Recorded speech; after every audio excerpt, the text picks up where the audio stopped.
They thought she was just another passenger complaining about her seat. What they didn't realize was that Vanessa Johnson wasn't just any traveler.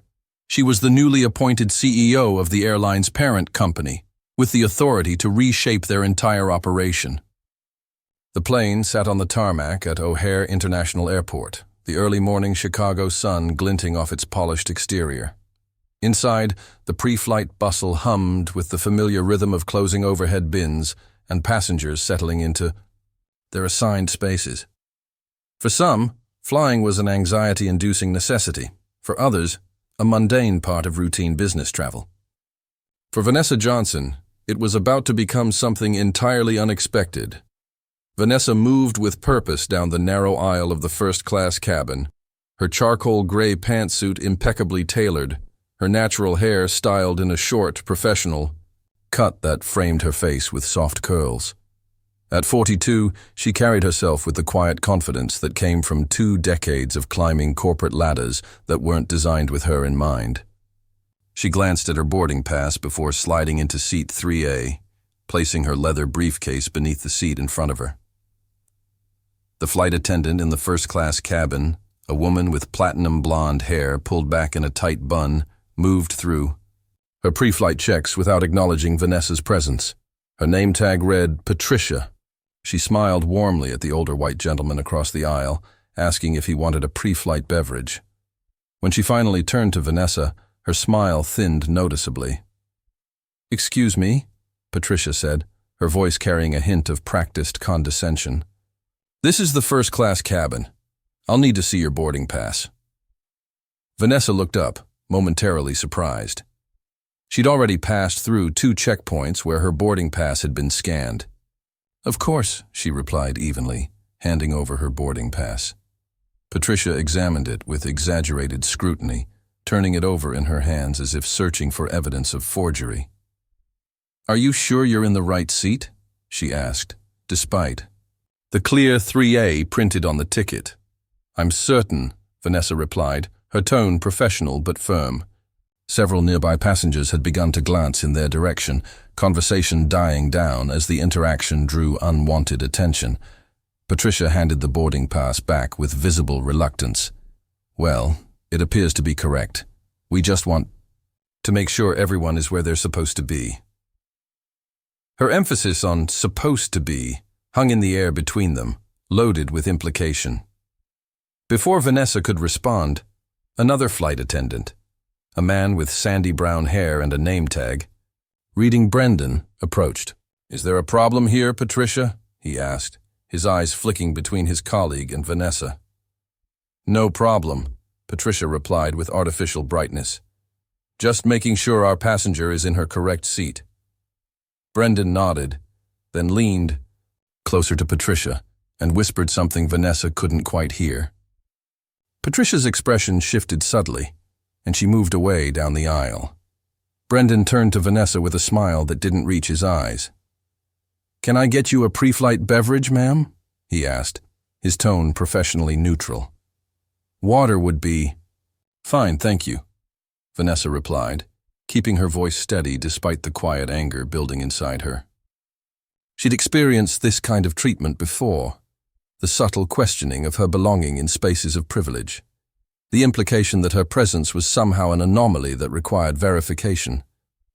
But something about today's interaction felt more blatant, more dismissive than usual. As Brendan moved away to fetch her water, Vanessa noticed an older white woman across the aisle watching the interaction with a frown of concern. The woman caught Vanessa's eye and gave her a small, sympathetic smile. Vanessa nodded in acknowledgement, appreciating the silent gesture of solidarity from a stranger. When Brendan returned with her water, he placed it on her tray without a word and continued serving other passengers. Vanessa sipped the water slowly, using the moment to collect her thoughts.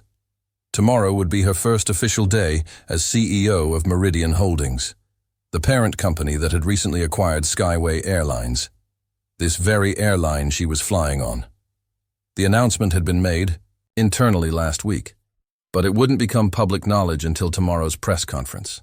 She had deliberately chosen to fly Skyway today, wanting to experience the service as a regular customer before stepping into her new role. What she hadn't expected was this reminder of why representation at the highest levels mattered so deeply. The irony wasn't lost on her, being treated as if she didn't belong by employees who would soon report to her. But Vanessa hadn't reached this point in her career by reacting impulsively. She would observe, document, and then act decisively. The boarding process continued around her, the plane filling with the remaining passengers. Vanessa opened her briefcase and retrieved her tablet, reviewing notes for tomorrow's executive meeting. She was in the middle of reading a financial report when a shadow fell across her screen. Looking up, she found Patricia standing beside her seat again. "I'm going to need you to check that bag," Patricia said, pointing to Vanessa's briefcase. "It seems too large for the seat." Vanessa glanced around the cabin. Several other passengers had larger bags tucked under their seats, and no one else was being asked to check their belongings. "My bag fits perfectly under the seat," she replied calmly, "and it contains sensitive work documents that I can't check." Patricia's smile tightened. "It's airline policy, ma'am. If your bag doesn't fit completely under the seat, it needs to be stored overhead or checked." "My bag fits completely," Vanessa stated, her voice level but firm. "And I notice you haven't asked anyone else to check their bags, some of which are larger than mine." A flush crept up Patricia's neck. "I'm simply enforcing the rules," she insisted. "If you refuse to comply with crew member instructions, that could become a security issue." The implied threat wasn't subtle.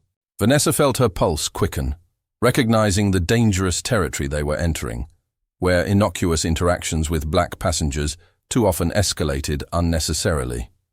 She'd read enough headlines, seen enough viral videos to know how these situations could spiral. The older woman across the aisle cleared her throat loudly. "Excuse me," she interjected, her voice carrying the confident tone of someone accustomed to being heard. "I couldn't help but notice that my briefcase is actually larger than hers, yet you haven't asked me to check it." Patricia turned, clearly surprised by the interruption. "Ma'am, I'm handling this situation." "No, you're creating a situation," the woman replied firmly. She looked to be in her 60s, with silver hair cut in an elegant bob, and the self-assured demeanor of someone unaccustomed to mincing words. "I've been flying first class on this airline for 20 years, and I know exactly what fits under these seats. That bag fits perfectly fine." Other passengers were now openly watching the exchange. A middle-aged man in a business suit 2 rows ahead had half risen from his seat, concern evident on his face. The tension in the cabin was palpable. Brendan approached quickly, clearly sensing the brewing conflict. "Patricia, they're calling from the cockpit," he said, the obvious lie hanging awkwardly in the air. "I'll handle this section." Patricia hesitated, then nodded stiffly and moved toward the front of the plane. Brendan turned to Vanessa with an apologetic expression. "I'm sorry about that, ma'am. Your bag is fine where it is. Can I get you anything else before takeoff?" "No, thank you," Vanessa replied, maintaining her composure despite the adrenaline coursing through her system. She caught the eye of the silver-haired woman across the aisle and mouthed a quick, "Thank you." The woman nodded in return, her expression a mix of solidarity and lingering indignation on Vanessa's behalf. As Brendan moved away, Vanessa took a deep breath and returned to her tablet, though the words on the screen barely registered. Her mind was already shifting into analytical mode, evaluating what she'd just experienced, not only as a passenger, but as someone who would soon hold the power to address such behavior systematically. The flight itself proceeded without further incident. Patricia avoided Vanessa's section entirely, leaving Brendan to handle service for her row. The silver-haired woman introduced herself during the meal service as Eleanor Grant, a retired federal judge. They spoke briefly about their destinations. Eleanor was heading to New York to visit her daughter and grandchildren, but both tacitly avoided discussing the earlier confrontation. What neither of them knew was that the real fallout was yet to come. Vanessa spent the remainder of the flight making notes in her tablet, Not about tomorrow's executive meeting, but about what she had observed in the airline's service culture and the specific interaction she had experienced. By the time the plane touched down at LaGuardia, she had drafted a comprehensive plan of action. 3 days later, Patricia Mills arrived at Skyway Airlines corporate headquarters for what she believed was a routine meeting about customer service protocols. She'd been surprisingly summoned along with Brendan Turner and their entire flight crew from the Chicago to New York route. The email had been vague but insistent about their attendance. The conference room they were directed to was large and imposing, with floor-to-ceiling windows overlooking the Manhattan skyline. Patricia entered with the confidence of someone who had navigated airline politics for nearly 2 decades, nodding to colleagues as she took a seat beside Brendan. "Any idea what this is about?" she whispered. "I've never been called to headquarters like this." Brendan shrugged, though there was a tightness around his eyes that suggested concern. "No clue. The email just said it was mandatory." The room gradually filled with flight attendants, pilots, and several corporate staff members Patricia didn't recognize. The atmosphere was tense, the usual casual banter conspicuously absent. At precisely 10 a.m. the door opened, and a tall black woman in a tailored navy suit entered, followed by what appeared to be several executives. Patricia started, a cold wave of recognition washing over her. The impeccably dressed woman walking confidently to the front of the room was unmistakably the passenger from seat 3A. "Good morning," the woman said, her voice clear and commanding. "For those who don't know me, I'm Vanessa Johnson, the new CEO of Meridian Holdings, which as of last week includes Skyway Airlines under its corporate umbrella." A shocked murmur rippled through the room. Patricia felt the blood drain from her face as the implications hit her with stunning clarity. Brendan shifted uncomfortably beside her. "I'd like to thank you all for coming on such short notice," Vanessa continued. "I've called this meeting to address something I experienced firsthand that concerns me deeply about the culture at Skyway." Her eyes scanned the room, briefly meeting Patricia's before moving on. 3 days ago, I flew as a passenger on flight SY428 from Chicago to New York. I chose to fly as a regular customer, without identifying my position, because I wanted to experience our service authentically. The silence in the room was absolute.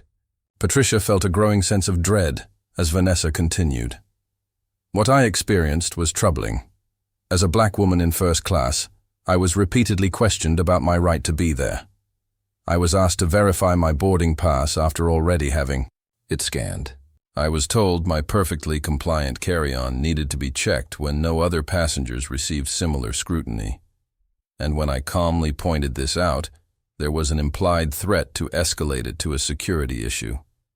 Patricia's heart hammered in her chest. She wanted to protest, to explain that she had simply been following protocol, but the words died in her throat as she realized how hollow they would sound. "Let me be absolutely clear," Vanessa said, her voice level but intense. "This isn't about one uncomfortable flight for me. This is about a pattern of behavior that I've since discovered is not uncommon on Skyway flights, based on the customer complaint records I've reviewed. This is about passengers being treated differently based on their race, gender, age, or perceived status. And it stops today." She gestured, and one of the executives handed out folders to everyone in the room. "Inside, you'll find our new comprehensive anti-bias training program that will be mandatory for all customer-facing staff. You'll also find a revised set of service standards that emphasize consistent, respectful treatment of all passengers." Patricia opened her folder with trembling hands, scanning the documents inside while Vanessa continued speaking.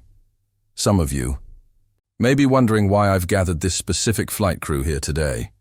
It's because you will be the first to complete this training program. And for some of you, it represents an opportunity to recognize and correct behaviors that have no place in this company." Vanessa paused, her gaze settling directly on Patricia. "Ms. Mills, Mr. Turner, and the rest of the crew from flight SY428, I'd like you to stay after the meeting for a private discussion about your continued employment with Skyway." The implication was clear. Patricia felt her professional facade crumbling as the reality of her situation sank in. Years of service, and now her career hung by a thread because of one passenger who turned out to be far more significant than she could have imagined. As the meeting concluded and other staff filed out, the flight crew remained behind, an island of uncertainty in the emptying conference room. Vanessa approached them directly, no longer the passenger in 3A, but every inch the CEO with the power to reshape their futures. "I believe in second chances," Vanessa began, her voice lower now, but no less authoritative. "But I also believe in accountability. Ms. Mills, your conduct on that flight wasn't an isolated incident according to your service record. There have been 3 formal complaints about similar behavior in the past year alone." Patricia's throat tightened. She had always dismissed those complaints as passengers being overly sensitive or demanding. Facing them now collectively through the lens of her newest interaction, they formed a damning pattern she couldn't easily explain away. "Mr. Turner and the rest of the crew," Vanessa continued, "your complicity through inaction is equally concerning. An airline crew functions as a team, and that includes holding each other accountable for treating all passengers with dignity and respect." Brendan looked down, unable to meet her gaze. The other crew members shifted uncomfortably, the weight of their silence during previous incidents suddenly feeling heavier than before. "Here's what happens next," Vanessa stated. "Ms. Mills, your employment with Skyway is terminated, effective immediately." Patricia gasped, though some part of her had been expecting this outcome. Still, the finality of it struck her like a physical blow. "The rest of you," Vanessa continued, "are being placed on administrative leave pending completion of our anti-bias training program and a thorough review of your service records. Those who demonstrate both understanding and commitment to change will be welcomed back. Those who don't will be finding new employment." The message was unambiguous. This wasn't just about one crew or one flight. It was the beginning of a fundamental shift in the airline's culture. As Vanessa dismissed them and they filed out of the conference room, the former certainties of their careers had been irrevocably altered. In the weeks that followed, the transformation of Skyway Airlines became a case study in corporate culture change. Vanessa brought in diversity consultants to redesign training programs for all staff. She implemented mystery shopper programs to ensure consistent service regardless of a passenger's background. Most significantly, she restructured the airline's hiring practices to build a workforce that better reflected the diversity of the passengers they served. 6 months later, Vanessa found herself once again in seat 3A on a flight from Chicago to New York. This time, the experience was markedly different. The flight attendant, a young black man named Jamal, greeted her by name with genuine warmth. The service was impeccable, and more importantly, visibly consistent for every passenger regardless of appearance. As the plane began its descent into LaGuardia, Vanessa gazed out the window at the sprawling city below. The changes she'd implemented weren't perfect. Transforming an entrenched culture never happened overnight, but the progress was undeniable. Complaint rates had dropped significantly, employee satisfaction scores were rising. The airline was beginning to earn recognition for its inclusive service standards. Eleanor Grant, the retired judge who had spoken up for Vanessa during that fateful flight, had later become an informal advisor to Vanessa's diversity initiatives. "Change happens at the top," Eleanor had told her during one of their lunches. "What you experienced was just a symptom of a deeper problem. By addressing it at the leadership level, you're treating the cause, not just the symptoms." As the wheels touched down on the runway, Vanessa smiled at the memory of those words. What had begun as an uncomfortable confrontation had catalyzed meaningful change. She hadn't just fired a crew. She had begun to transform an entire corporate culture. And in doing so, she had ensured that the next person who looked like her sitting in seat 3A would be treated with the dignity and respect that everyone deserved. Not because they might secretly be a CEO, but simply because they were human. In the end, Patricia Mills found work with a smaller regional airline, but not before the experience forced her to confront her own biases in ways she'd never had to before. Brendan Turner completed the training program and returned to Skyway with a new perspective, eventually becoming an advocate for the company's inclusive policies among his colleagues. And Vanessa Johnson continued to lead with the same quiet determination that had defined her career, knowing that true change wasn't measured in policies or programs alone, but in the everyday experiences of people who had previously been made to feel they didn't belong. The transformation of Skyway Airlines became more than a corporate success story. It became a testament to the power of leadership that understood what it meant to build spaces where everyone was truly welcome. Not because it was mandated, but because it was right.